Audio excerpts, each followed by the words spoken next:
Good morning everyone, welcome back to Shri Krishna coaching centre. देखिए आज हम जो पढ़ने वाले हैं वो ज्योग्राफी को स्टार्ट करेंगे। वैसे आपने अगर कल सिलेबस देखा हो, कल हमने सिलेबस को अपलोड किया था तो उसमें ज्योग्राफी से स्टार्ट किया गया था और आपने सिलेबस में भी एज इट इज़ वैसे ही दे रखा है। सबसे पहले ज्योग्राफी में पहला चैप्टर दे रखा है राजस्थान का स्थिति एवं विस्तार। लेकिन मैंने ये भी कहा था कल कि स्थिति विस्तार को पढ़ने से पहले हमें राजस्थान का सामान्य परिचय पढ़ना पड़ेगा।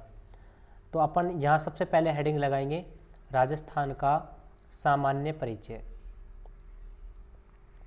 सामान्य परिचय देखिए सिलेबस में वैसे तो कंप्लीट सिलेबस आपका दे रखा है, लेकिन कुछ टॉपिक ऐसे होते हैं जो हिडन होते हैं और वहाँ से हर बार प्रश्न पूछे जाते हैं। जैसे मान लीजिए कि स्थिति विस्तार ही दे रखा है, लेकिन स्थिति विस्तार के साथ में सामान्य परिचय को नहीं दे रखा है, वहाँ पर संभाग को भी नहीं दे रखा है, लेकिन कई बार यहाँ से प्रश्न पूछ लिए जाते हैं। तो सबसे पहले हम 1 बाय 1 चलेंगे, राजस्थान का सामान्य परिचय से स्टार्ट करते हुए और जितने भी अपने टॉपिक होंगे उन सबको ख़त्म करेंगे। पहले राजस्थान जीके को करेंगे, यानी कि फर्स्ट पार्ट को करेंगे, उसके बाद में सेकंड, फिर थर्ड और फिर फोर्थ पार्ट को करेंगे। फोर्थ पार्ट साइकोलॉजी का है, आपको कल पता चल गया होगा सिलेबस में देख के।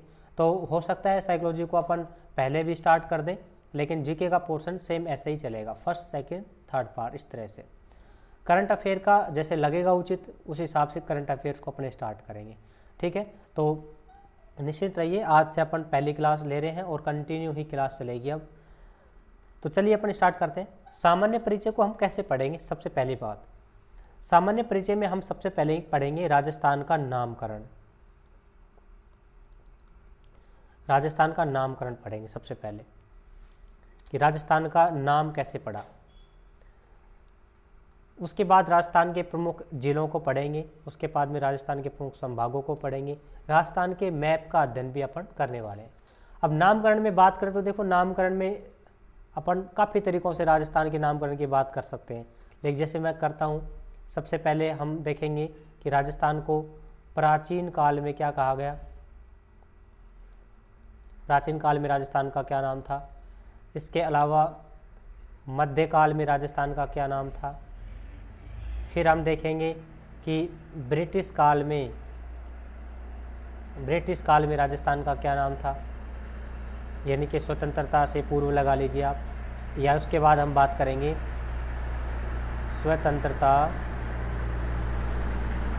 के बाद राजस्थान का क्या नाम था। यानी कि जो प्राचीन आप राजस्थान देख रहे हैं, क्या इसका नाम पहले से ही राजस्थान था? उत्तर होगा नहीं, क्योंकि प्रारंभ में इसे अलग अलग नामों से जाना जाता था। जैसे प्राचीन काल की हम बात करें, प्राचीन काल में अगर हम बात करें तो अलग अलग तरीके से हम प्राचीन काल में नाम याद कर सकते हैं। जैसे आपसे पूछा जाए कि भाई राजस्थान का बताओ, ऋग्वेद में राजस्थान का क्या नाम था, ठीक है, तो हम बताएंगे ब्रह्मवर्त। इसके अलावा आपसे पूछा जाए कि भाई रामायण काल में बताइए राजस्थान का क्या नाम था, तो हम बताएंगे मरुकांतर, ठीक है। इसके अलावा अगर आपसे पूछा जाए कि बताइए महाभारत काल में राजस्थान का क्या नाम था, महाभारत काल में, या इसके अलावा आपसे पूछा जाए कि भाई जनपद काल में राजस्थान का क्या नाम था, जनपद काल में राजस्थान का क्या नाम था, तो जनपद काल में और महाभारत काल में राजस्थान को विभिन्न नामों से जाना जाता था, क्योंकि राजस्थान के जो अलग अलग स्थान थे उन सबको अलग अलग नाम दिए थे। हम सभी टॉपिक्स पे आएंगे और सभी पे हम डिटेल से बात करेंगे। इसके अलावा हम बात करें कि क्या कोई ऐसे शिलालेख भी हैं क्या जिनसे राजस्थान के नामकरण के बारे में जानकारी मिलती है, तो राजस्थान के ऐसे 2 शिलालेख हैं जिनसे अपन बात कर सकते हैं राजस्थान के नामकरण की। तो हम यहाँ लिखेंगे शिलालेख में। तो एक बार मैं फिर से रिपीट कर देता हूँ कि राजस्थान के सामान्य परिचय में हम राजस्थान के सामान्य परिचय की बात करेंगे, और जब भी किसी से कोई परिचय किया जाता है तो आप समझ सकते हैं सबसे पहले हम नाम ही पूछते हैं। तो हम राजस्थान से अगर परिचय करेंगे तो राजस्थान का सबसे पहले नामकरण पूछेंगे। तो राजस्थान के अगर नाम की बात करें तो राजस्थान को प्राचीन काल में अलग अलग नामों से जाना गया, मध्यकाल में राजस्थान को अलग अलग नामों से जाना गया, ब्रिटिश काल में राजस्थान को अलग नाम से जाना गया, और स्वतंत्रता के बाद भी राजस्थान को अलग अलग नामों से जाना गया, जिसकी हम बात एकीकरण के संदर्भ में करने वाले हैं। तो चलिए स्टार्ट करते हैं और अपन बढ़ते हैं आगे की तरफ। तो सबसे पहले हमारा जो टॉपिक रहेगा वो रहेगा राजस्थान का नामकरण। तो यहाँ मैं डाल देता हूँ राजस्थान का नामकरण। जितने भी सारे कॉन्सेप्ट हैं वो सारे क्लियर हो जाएंगे, क्योंकि ये इन नोट्स को या इस प्रकार की क्लासों को हमने इस प्रकार से डिज़ाइन किया है कि मुझे लगता है नहीं कि कोई भी प्रश्न आपका यहाँ से बाहर जाएगा। बिल्कुल जीरो से लेके स्टार्ट किया है और बिल्कुल एंड तक जाएंगे, और लगभग अपना जो एग्ज़ाम का पैटर्न है और एग्ज़ाम का जो लेवल है वहाँ तक अपन इसको लेके जाएंगे। तो चलिए राजस्थान के नामकरण में सबसे पहले हम ये देखते हैं कि राजस्थान को ऋग्वेद में क्या कहा गया। ऋग्वेद में राजस्थान का क्या नाम था, तो हम बताएंगे राजस्थान का नाम था ब्रह्मवर्त। ब्रह्मवर्त। इसके अलावा अगर पूछा जाए आपसे कि चलो सबसे पहले मैं महाभारत से पहले रामायण ले लेता हूँ। अगर आपसे पूछा जाए कि रामायण काल में राजस्थान का क्या नाम था, रामायण काल में राजस्थान का क्या नाम था, तो रामायण काल में राजस्थान को कहा जाता था मरुकांतर। ये प्रश्न सीधे ही पूछे जाते हैं कि राजस्थान को ऋग्वेद में किस नाम से जाना जाता था, राजस्थान को रामायण काल में किस नाम से जाना जाता था, सीधे प्रश्न बनते हैं। रामायण काल को कई बार ये थोड़ा सा शब्दावली चेंज करके पूछ लेता है। ऐसे पूछता है कि वाल्मीकि के द्वारा राजस्थान को किस नाम से सूचित किया है, या राजस्थान का वाल्मीकि के द्वारा कौन सा नाम दिया गया है, तो भी हम बताएंगे मरुकांतर। क्यों बताएंगे, क्योंकि रामायण की रचना किसने की थी, वाल्मीकि ने की थी। तो इस प्रकार से हम इसको बता सकते हैं। इसके अलावा अगर हम बात करें महाभारत काल में, महाभारत काल में या अपन इसी के साथ में हम बात कर लेते हैं जनपद काल में। तो महाभारत काल में और जनपद काल में इसको अलग अलग नामों से जाना गया, यानी कि हम लिख सकते हैं यहाँ विभिन्न नामों से जाना गया। यानी कि इसके जो अलग अलग स्थान थे उन अलग अलग स्थानों को अलग अलग नाम से जाना गया था, उनकी बात हम अभी करने वाले हैं। तो सबसे पहले मैं अभी मैप को ओपन कर लेता हूँ, क्योंकि अगर इस चीज़ को हम मैप में समझेंगे तो ज़्यादा थोड़ा सा उचित रहेगा। तो अभी मैं राजस्थान का कोई मैप ले लेता हूँ यहाँ। ये देखिए राजस्थान का मैप आ गया है, क्योंकि इसको अपन अगर मैप में समझेंगे तो अच्छा उचित रहेगा अपने लिए। देखिए, तो महाभारत काल में या जनपद काल में इसको किस नाम से जाना जाता था, तो आपको जो सबसे ऊपर का जो एरिया दिख रहा है, देखिए ये एरिया आपको जो दिख रहा है श्री गंगानगर और श्री हनुमानगढ़ का जो एरिया दिख रहा है, इसे हम किस नाम से जानते थे, तो इसे हम जानते थे योद्धे के नाम से।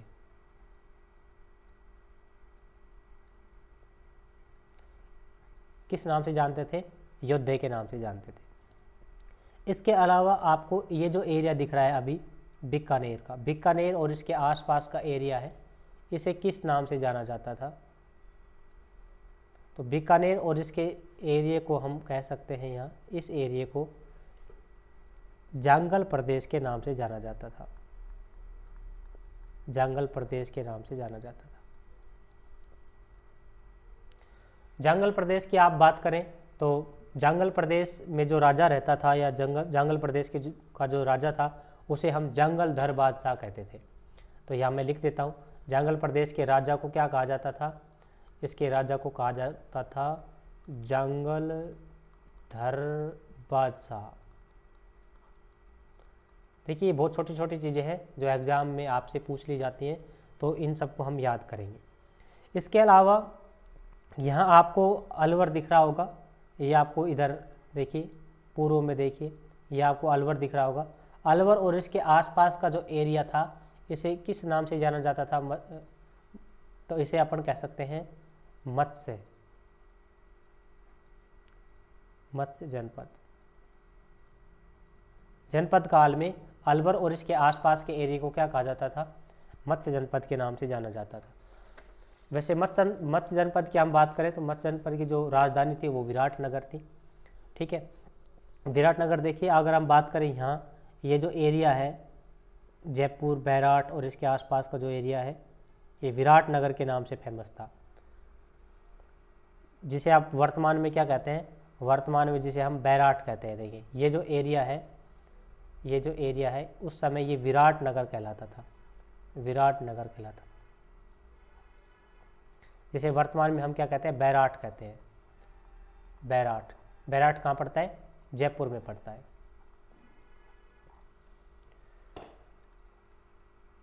वापिस से देखिए, हम नामकरण की बात कर रहे हैं और नामकरण के पहले सबसे पहले हम प्राचीन काल में नामकरण की बात स्टार्ट हमने करी है। अभी हम मध्यकाल पे नहीं गए हैं, केवल प्राचीन काल से हम स्टार्ट किए हैं। प्राचीन काल में सबसे पहले हमने बात करी ऋग्वेद में। ऋग्वेद में राजस्थान को किस नाम से जाना गया। उसके बाद में हमने करी बात रामायण काल की। रामायण काल में राजस्थान को किस नाम से जाना गया। ठीक है, तो ऋग्वेद में बताइए किस नाम से जाना गया था। तो ऋग्वेद में हमने देखा था अभी थोड़ी देर पहले कि राजस्थान को ब्रह्मवर्त के नाम से जाना गया था। और रामायण काल में राजस्थान को किस नाम से जाना गया था, तो मरुकांता नाम से जाना गया था। इसके अलावा अब हम बात कर रहे हैं महाभारत काल या जनपद काल की। महाभारत काल या जनपद काल में विभिन्न नामों से जाना गया, यानी कि अलग अलग स्थानों को अलग अलग नाम से जाना गया। इसके बाद में हम बात करेंगे शिलालेख की। जनपद काल की हम थोड़ी सी और बात कर लेते हैं। तो चलिए मैप पे चलते हैं वापस से। सबसे जो ऊपर का एरिया है इसे हम योध्या कहते हैं, यानी कि हनुमानगढ़ और श्री गंगानगर का जो एरिया है वो इसे योध्या कहते हैं। इसके अलावा बीकानेर और इसके आसपास का जो एरिया है इसे जंगल प्रदेश कहा जाता था। और अलवर और इसके आसपास के एरिया को मत्स्य जनपद कहा जाता था, जिसकी राजधानी विराटनगर थी। विराटनगर की अगर हम बात करें तो बैराट और इसके आसपास का जो एरिया है, यानी कि जयपुर और इसके आसपास का जो एरिया था इसे उस समय में विराटनगर कहते थे। अब इसका नाम विराटनगर क्यों पड़ा था, क्योंकि यहाँ एक राजा था जिसका नाम था विराट, यानी कि राजा विराट के नाम पर ही इस नगर का नाम विराटनगर पड़ा था। अगर आपने महाभारत देखी हो, है ना, क्योंकि महाभारत कालीन और जनपद कालीन अपन बात कर रहे हैं, तो वहाँ पर एक पात्रों का नाम आता है पांडवों का, है ना। पांडवों को जब भी अज्ञातवास मिला था, आपको पता होगा कि उन्होंने अज्ञातवास कहाँ बिताया था, तो उन्होंने अपना जो अज्ञातवास बिताया था वो बिताया था बैराट में। ठीक है, इसलिए अगर आपसे प्रश्न पूछा जाए, देखिए ये प्रश्न अगर आपसे पूछा जाए एग्जाम में, मैं यहाँ एक प्रश्न लिख रहा हूँ, अगर ये प्रश्न आपसे पूछा जाए कि राजस्थान में महाभारत कालीन, राजस्थान में महाभारत कालीन सभ्यता के अवशेष कहाँ मिले हैं, कहाँ पर मिले हैं। क्योंकि देखो अपने सिलेबस में राजस्थान की प्रमुख सभ्यता भी है और 4 सभ्यताएं सिलेबस में दे रखी हैं। सिलेबस की चर्चा हम कल कर चुके थे। अगर आपसे ये प्रश्न पूछा जाए कि राजस्थान में महाभारत कालीन सभ्यता के अवशेष कहाँ से मिले, तो हमारा आंसर आएगा बैराट से, बैराट सभ्यता से। और बैराट सभ्यता कहाँ पड़ती है बताओ, जयपुर में पड़ती है। दूसरा प्रश्न इसी, अगर वो ऑप्शन चेंज कर दे और वह बैराट ऑप्शन में दे दे या फिर नदी ऑप्शन में दे दे, तो बताइए बैराट किस नदी के किनारे पड़ता है। तो हम बता सकते हैं बैराट किस नदी के किनारे पड़ता है, बाणगंगा नदी के किनारे, बाणगंगा नदी, बाणगंगा नदी। देखिए यहाँ से अगर वो आपसे प्रश्न पूछेगा तो एक साथ में 3 कॉन्सेप्ट क्लियर कर देगा, क्योंकि आजकल आपने देखा होगा टॉपिक तो हमारे सिलेबस में ज़्यादा दिए होते हैं लेकिन प्रश्न बहुत कम पूछे जाते हैं, यानी कि प्रश्न तो आपने से 100 ही पूछे जाएंगे टोटल। और आपके चैप्टर्स कितने दे रखे हैं, बहुत सारे, क्योंकि इसमें करंट भी आना है, नेशनल से वर्ल्ड से भी आना है, इसके अलावा साइकोलॉजी भी आनी है और राजस्थान जीके भी। तो इतने सारे टॉपिक दे रखे हैं, तो सभी टॉपिकों से तो प्रश्न पूछे नहीं जाएंगे, सिंपल सी बात है।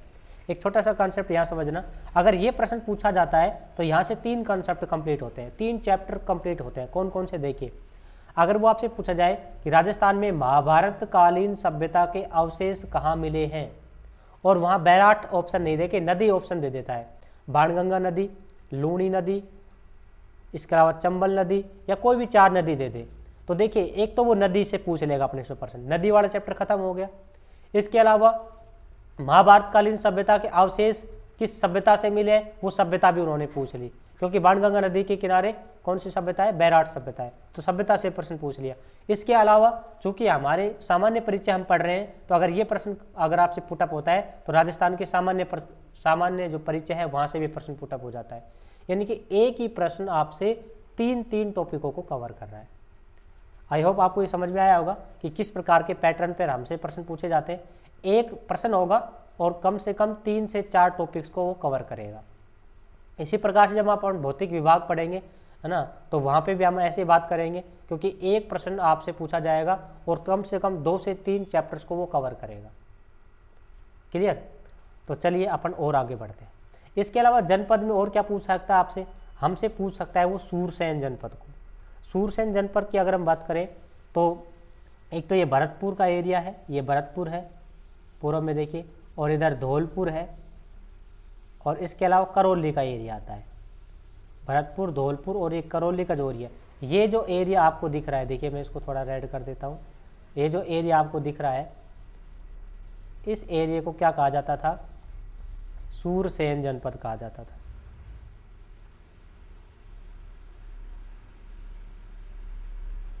ठीक है, वैसे जनपद हमारे सिलेबस में नहीं है, लेकिन हो सकता है वो सामान्य परिचय से पूछ ले, है ना, तो जनपद वैसे हमारे सिलेबस में डायरेक्ट नहीं दे रखा है, लेकिन फिर भी राजस्थान के सामान्य परिचय में ये हमें पता होना चाहिए।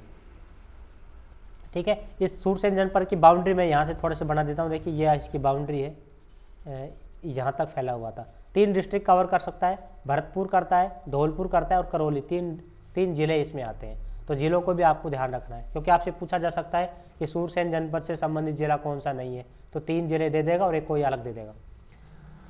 अब हम बात करते हैं अगले एक अपन जनपद की बात और कर लेते हैं, सीवी जनपद की। सीवी जनपद में अगर हम बात करें तो देखिए दक्षिण में इधर उदयपुर और लगभग चित्तौड़गढ़ का एरिया इस जनपद के अंतर्गत आता है। ये जो उदयपुर और चित्तौड़गढ़ का आप एरिया देख रहे हैं इधर, इसे हम सीवी जनपद के नाम से जानते हैं, सीवी जनपद। तो मेरे ख्याल से ये क्लियर हो गया होगा आपको। इसके अलावा प्राचीन काल में कुछ अलग अलग स्थानों को अलग अलग नामों से भी जाना गया था। जैसे अगर हम बात करें जैसलमेर की, तो देखिए पश्चिम में आपको ये दिख रहा होगा जैसलमेर। इस जैसलमेर वाले ये जो एरिया है इसको वल्ल कहा जाता था, वल्ल कहा जाता था, या कई जगह आपको मांड क्षेत्र कहा जाता था, मांड क्षेत्र कहा जाता था जैसलमेर के एरिया को। इसके अलावा यहाँ आपको जालोर दिख रहा है, देखिए इधर आपको जो जालोर दिख रहा है, इस जालोर के एरिया को कहा जाता था, ये आपको जालोर जो दिख रहा है इस एरिया को कहा जाता था सुवर्णगिरी, सुवर्णगिरी। ठीक है, सुवर्णगिरी अलग है, सुवर्णगिरी अलग है। सुवर्णगिरी किसको कहा जाता था? जैसलमेर को कहा जाता था, क्योंकि सुवर्णगिरी यहाँ पर एक दुर्ग है जैसलमेर में, जिसे अपन सोनार का किला कहते हैं, इसी वजह से इसको सुवर्णगिरी कहा जाता है जैसलमेर को। और जालोर को क्या कहा जाता है? सुवर्णगिरी कहा जाता है। स्वर्ण का मतलब होता है सोना, क्योंकि यहाँ जैसलमेर में पीले पत्थर पाए जाते हैं, और पीले पत्थर जब सूर्य की किरणें यहाँ टकराती है तो वो सोने के समान चमकने लगती है, तो सोनारगढ़ के किले को स्वर्णगिरी कहा जाता है, सोने के समान चमकने के कारण। यहाँ पर जो अर्थ है सुवर्ण, सु मतलब अच्छा और वर्ण मतलब रंग, कलर, अच्छा कलर होने के कारण, मतलब जालोर की जो दुर्ग है उसको सुवर्णगिरी कहते हैं, इसको हम स्वर्णगिरी कहते हैं। तो इनको आप डिफरेंस को थोड़ा सा ध्यान रखें, वैसे जैसे जैसे अपन आगे बढ़ेंगे तो इनको अच्छे से अपन जान पाएंगे। इसके अलावा जालोर में एक स्थान पड़ता है यहाँ पर भीनमाल, देखिए मैं यहाँ लिख देता हूँ, एक स्थान पड़ता है भीनमाल। भीनमाल बहुत इंपॉर्टेंट है, इसको प्राचीन काल में श्रीमाल कहा जाता था, तो इसको भी आपको ध्यान रखना है। आपसे पूछा जा सकता था कि भीनमाल का जो प्राचीन नाम था वो क्या था, तो हम बताएंगे श्रीमाल। इसके अलावा बिल्कुल मध्य में देखिए एक जिला आपको और दिखेगा, नागौर जिला। ये आपको बीच में बिल्कुल एक जिला दिखेगा नागौर। इस नागौर को प्राचीन काल में क्या कहा जाता था? इस नागौर को प्राचीन काल में कहा जाता था अहिछत्रपुर, अहिछत्रपुर। ठीक है, तो ये कुछ स्थान थे जिनको प्राचीन काल में अलग अलग नामों से जाना गया था। हम एक बार वापिस से रिपीट कर देते हैं। ऋग्वेद में राजस्थान को ब्रह्मवर्त के नाम से जाना गया, रामायण काल में मरुकांतर के नाम से जाना गया, महाभारत काल में अलग अलग क्षेत्र को अलग अलग नाम से जाना गया, या जनपद काल में भी अलग अलग क्षेत्र को अलग अलग नाम से जाना गया। जैसे सबसे पहले हम ऊपर बात करते हैं, श्री गंगानगर और हनुमानगढ़ का जो क्षेत्र है ये जो आपको क्षेत्र दिख रहा है इसे योद्धे नाम से जाना गया। इसके अलावा बीकानेर और इसके आसपास का जो एरिया है इसे जांगल प्रदेश के नाम से जाना गया। इसके अलावा नागौर का जो एरिया है इसे आई छतरपुर के नाम से जाना गया। जैसलमेर का जो एरिया है, जैसलमेर का जो क्षेत्र है इसे वल्ल या मांड क्षेत्र के नाम से जाना गया। अलवर और इसके आसपास के एरिया को मत्स्य जनपद के नाम से जाना गया। जयपुर और इसके आसपास के एरिया को यानी कि बैराट और इसके आसपास के एरिया को विराट नगर के नाम से जाना गया। विराट यानी कि बैराट, बैराट वही स्थान है जहाँ पर पांडवों ने क्या बिताया था, अज्ञातवास बिताया था, अज्ञातवास बिताया था। ठीक है, पांडवों को जो 1 साल का अज्ञातवास मिला था वो उन्होंने बैराट यानी कि विराट नगर में ही बिताया था। और महाभारत कालीन सभ्यता के जो अवशेष हैं वो भी बैराट से ही मिले हैं, बाणगंगा नदी के किनारे मिले हैं। इसके अलावा साउथ में अगर देखें, दक्षिण में, तो आपको ये दिख रहा होगा उदयपुर और चित्तौड़गढ़ का जो एरिया दिख रहा है इसे हम सीवी जनपद के नाम से जानते हैं। जालोर को हम सुवर्णगिरी कहते हैं। जालोर का जो क्षेत्र पड़ता है पर्टिकुलर भीनमाल, इस भीनमाल को प्राचीन काल में श्रीमाल के नाम से जाना जाता था। ठीक है, अब हम बढ़ते हैं आगे। इसके अलावा हमने ये देखा था कि शिलालेखों में भी क्या राजस्थान के नामकरण का उल्लेख हुआ है, तो बिल्कुल हुआ है। शिलालेख मुख्य रूप से 2 शिलालेख ऐसे हैं, 2 शिलालेख ऐसे हैं जिनमें राजस्थान के नामकरण का जो उल्लेख है वो मिलता है। 2 शिलालेखों में राजस्थान के नामकरण का उल्लेख है, नामकरण का उल्लेख है।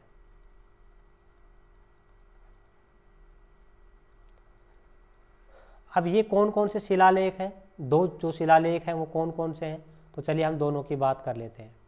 इनमें से जो एक शिलालेख है उसे हम कहते हैं, देखिए मैं दोनों का डायग्राम बना देता हूँ और दोनों को बिल्कुल कंपेरिजन से आपको बता देता हूँ।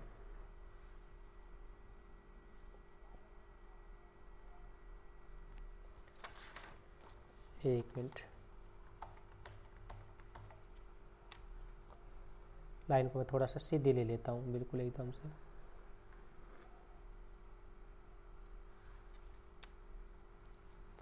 एक जो शिलालेख है इस दोनों शिलालेखों में, उसका नाम है हाथीबाड़ा का शिलालेख, जिसे हम कहते हैं घोसुंडी का शिलालेख।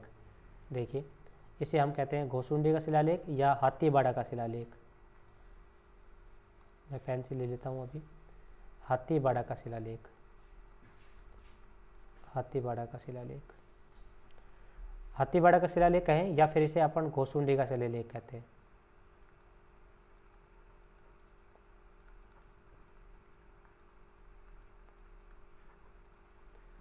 एक तो आपका शिलालेख हो गया ये, और दूसरा जो शिलालेख है इसका वह है आपका बसंतगढ़ का शिलालेख, बसंतगढ़ का शिलालेख।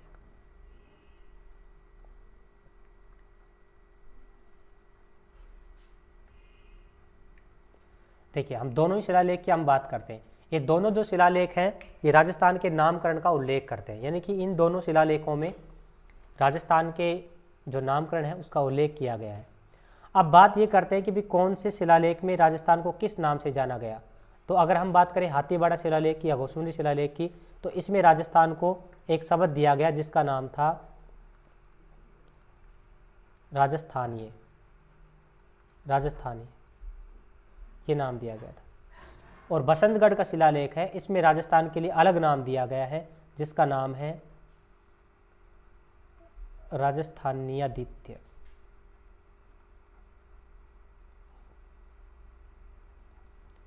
राजस्थानीयादित्य। तो दोनों ही नाम आपको ध्यान रखना पड़ेगा 1 घंटे बाद, है ना। तो ये आपको दोनों ध्यान रखना पड़ेगा, हाथीबाड़ा का शिलालेख और बसंतगढ़ का शिलालेख।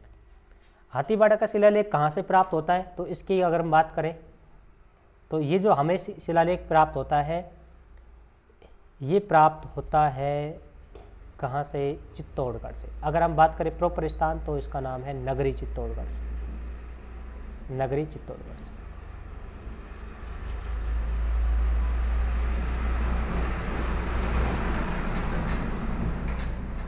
सबसे पहले हम एक एक की बात कर लेते हैं। सबसे पहले हम हाथीबाड़ा शिलालेख की बात कर लेते हैं।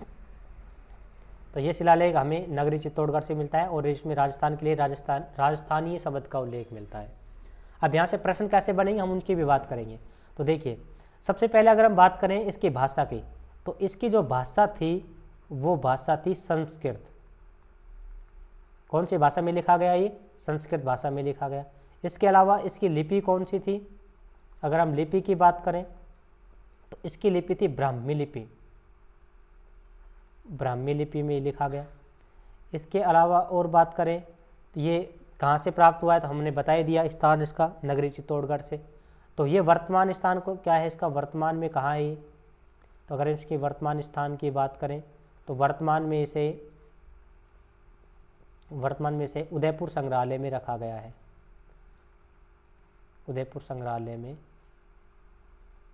रखा गया है, यानी कि उदयपुर का जो म्यूजियम है वर्तमान में से यहाँ पर रखा गया है। देखो, वैसे अगर हम बात करें हाथीबाड़ा शिलालेख की या घोसुंडी शिलालेख की, तो ये हमें प्रॉपर रूप में नहीं मिला है, ये हमें खंडित रूप में मिला है। तो हम यहाँ लिख सकते हैं, अगर हम इसमें यहाँ लिखना चाहें तो लिख सकते हैं कि यह एक खंडित शिलालेख है, यह एक खंडित शिलालेख है।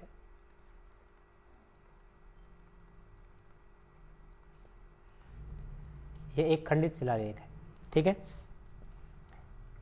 खंडित शिलालेख क्यों है? क्योंकि ये हमें टुकड़ों में मिला हुआ है, मतलब प्रॉपर रूप से नहीं मिला, ये हमें टुकड़ों में मिला हुआ है।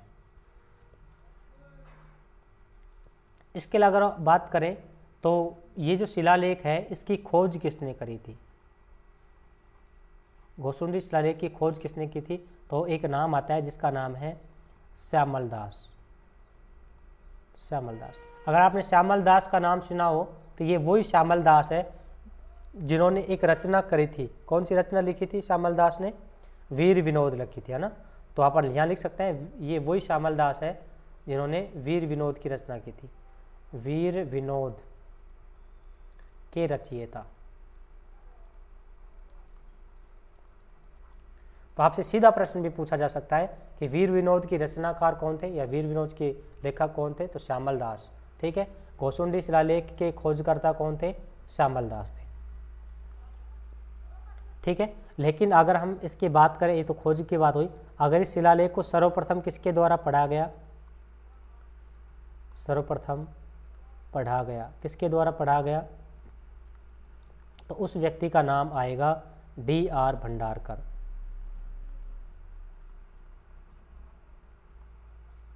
D.R. भंडारकर, यानी कि देवदत्त रामकृष्ण भंडारकर, ठीक है, इसका पूरा नाम ये था। तो ये तो बात हुई घोसुंडी शिलालेख की। अगर हम और बात करें घोसुंडी शिलालेख के बारे में, तो अगर हम इसके कार्यकाल की बात करें तो ये लगभग ये जो शिलालेख है ये लगभग 532 ईसा पूर्व का है। 532 ईसा पूर्व का है, ठीक है। इसके अलावा और बात करें सबसे इम्पोर्टेंट, एक बार आरएएस में एक प्रश्न पूछा गया था कि राजस्थान में भागवत धर्म के प्रचार का प्राचीनतम उल्लेख किस में मिलता है? तो मैं उस प्रश्न को ही लिख देता हूँ तो अच्छा रहेगा। देखिए, आरएएस में एक प्रश्न पूछा गया था, क्या प्रश्न पूछा गया था कि राजस्थान में भागवत, या अपन कह सकते हैं ऐसे ही वैष्णव धर्म के प्रचार का प्राचीनतम शिलालेख कह सकते हैं, या शिलालेख नहीं दे तो हम कह सकते हैं प्राचीनतम उल्लेख किस शिलालेख में मिलता है? प्राचीनतम उल्लेख किस शिलालेख में मिलता है?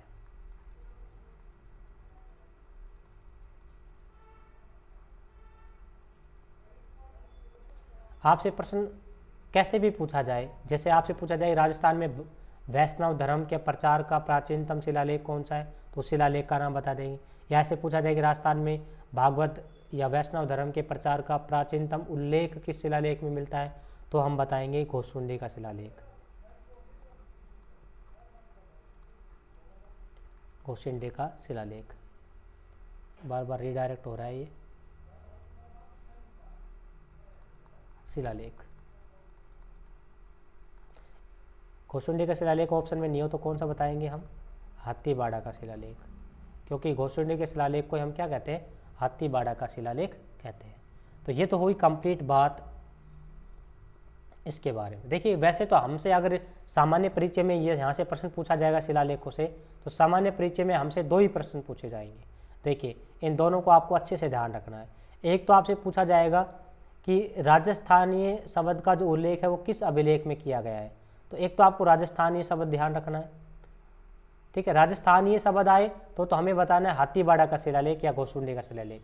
यह आपसे पूछा जाए राजस्थान के लिए राजस्थान्यादित्य, देखिए राजस्थान के लिए राजस्थान्यादित्य जो शब्द है इसका उल्लेख किस शिलालेख में किया गया है, तो हम वहाँ पर बताएंगे बसंतगढ़ शिलालेख। क्लियर बात। आपसे उल्टा भी पूछा जा सकता है कि बताइए घोसुंडी शिलालेख में राजस्थान के लिए किस शब्द का उल्लेख किया गया है, तो घोसुंडी शिलालेख में राजस्थान के लिए राजस्थानी है। आपसे प्रश्न पूछा जा सकता है कि बसंतगढ़ शिलालेख में राजस्थान के लिए किस शब्द का यूज किया जाता है, तो राजस्थान्यादित्य शब्द का यूज किया जाता है, ठीक है। लेकिन कई बार क्या होता है कि हमसे डायरेक्ट प्रश्न, क्योंकि ये लेवल थोड़ा सा आप है सेकंड ग्रेड का, तो इसमें अपन से कुछ और प्रश्न भी पूछे जा सकते हैं। हो सकता है कि आपसे बसंतगढ़ शिलालेख को लेकर प्रश्न पूछा जाए, तो राजस्थान के संदर्भ में अगर सामान्य परिचय में तो आपसे 2 ही प्रश्न बनेंगे, दोनों मैंने आपको बता दिए। फिर भी हम थोड़ा सा बसंतगढ़ शिलालेख की बात कर लेते हैं। बसंतगढ़ शिलालेख की अगर हम बात करें तो ये 625 ईस्वी का है। ईस्वी बता रहा हूँ, ईसा पूर्व नहीं बता रहा हूँ। यह पर कहे 682 अपन विक्रम संवत कह सकते हैं, विक्रम संवत कह सकते हैं। 682 विक्रम संवत कह दीजिए या 625 ईस्वी कह दीजिए, एक ही बात है, तब का शिलालेख है।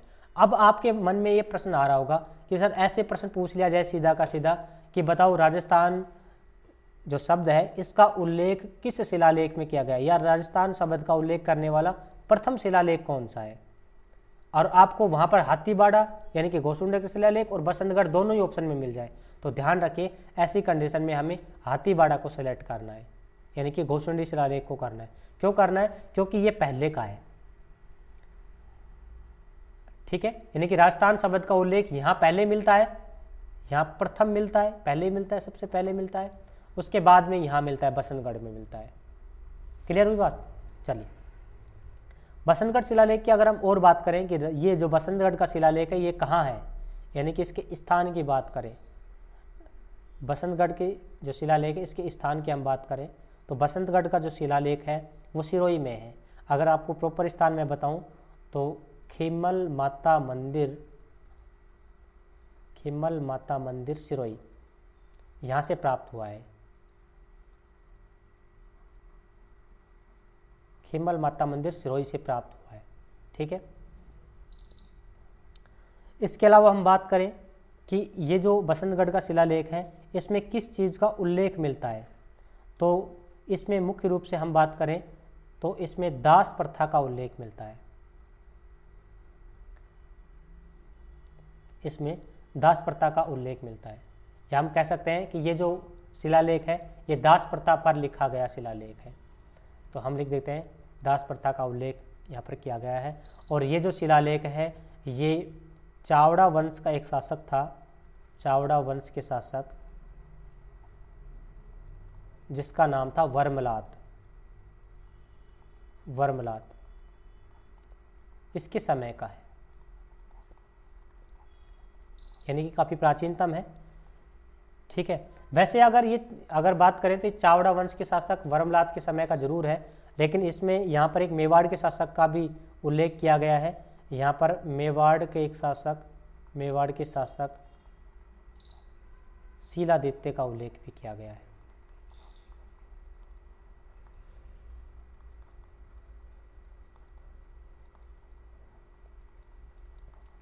ठीक है।